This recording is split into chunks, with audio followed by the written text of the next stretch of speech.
ये आकाशवाणी शिमला है। अब आप पूनम शर्मा से प्रादेशिक समाचार सुनिए। मुख्यमंत्री जयराम ठाकुर ने कहा है कि सरकार पुरानी पेंशन बहाली की मांग पर गहनता से विचार कर रही है, लेकिन ये एक पेचीदा मामला है। ऊना में पत्रकार वार्ता में उन्होंने कहा कि कर्मचारियों की बहुत सी मांगें सरकार द्वारा पहले ही मान ली गई हैं। उन्होंने आरोप लगाया कि विपक्ष इस मुद्दे का राजनीतिकरण कर रहा है, जबकि सच्चाई ये है कि 20 वर्ष पूर्व तत्कालीन मुख्यमंत्री वीरभद्र सिंह ने केंद्र के साथ समझौता कर पुरानी पेंशन को बंद किया था। जयराम ठाकुर ने कहा कि कोरोना महामारी के बावजूद सरकार ने प्रदेश में विकास की गति को धीमा नहीं होने दिया है। ऊना जिले के कुठार कला गांव में बीती रात एक सड़क हादसे में 5 युवकों की मौत हो गई। ये सभी युवक एक कार में सवार होकर संतोषगढ़ से ऊना की ओर जा रहे थे। मिली जानकारी के अनुसार सड़क किनारे लगे खंबे से टकराने के बाद ये कार खेतों में पलट गई। हादसे में 2 युवकों की मौके पर ही मृत्यु हो गई, जबकि 3 अन्य युवाओं ने अस्पताल में दम तोड़ा। मुख्यमंत्री जयराम ठाकुर ने इस दुर्घटना पर गहरा दुख व्यक्त किया है। जल शक्ति मंत्री महेंद्र सिंह ठाकुर ने कहा है कि केंद्र सरकार ने प्रदेश को जल जीवन मिशन सहित अन्य योजनाओं के लिए पर्याप्त धनराशि उपलब्ध करवाई है। सरकाघाट विधानसभा क्षेत्र के पौंटा में आज एक जनसभा में उन्होंने कहा कि सरकार जल जीवन मिशन के तहत युद्ध स्तर पर कार्य कर रही है। मिशन के तहत अब तक 94% से अधिक परिवारों को घरेलू नल कनेक्शन प्रदान किए गए हैं। महेंद्र सिंह ठाकुर ने क्षेत्र में मिशन के तहत विभिन्न योजनाओं के शिलान्यास सहित जन समस्याओं का भी निपटारा किया।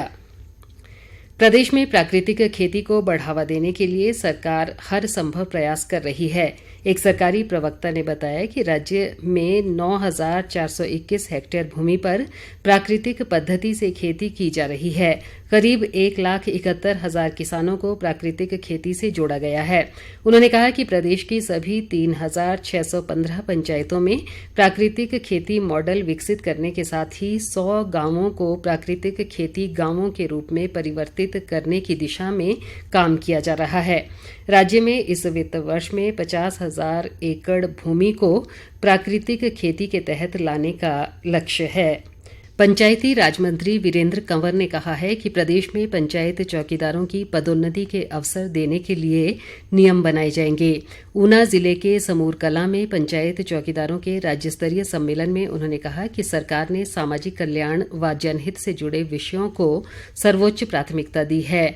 वीरेंद्र कंवर ने कहा कि पिछले 4.25 वर्षों में सरकार के कर्मचारी वर्ग के साथ मधुर संबंध रहे हैं और कर्मचारियों की सभी मांगों को सौहार्दपूर्ण माहौल में पूरा किया गया है।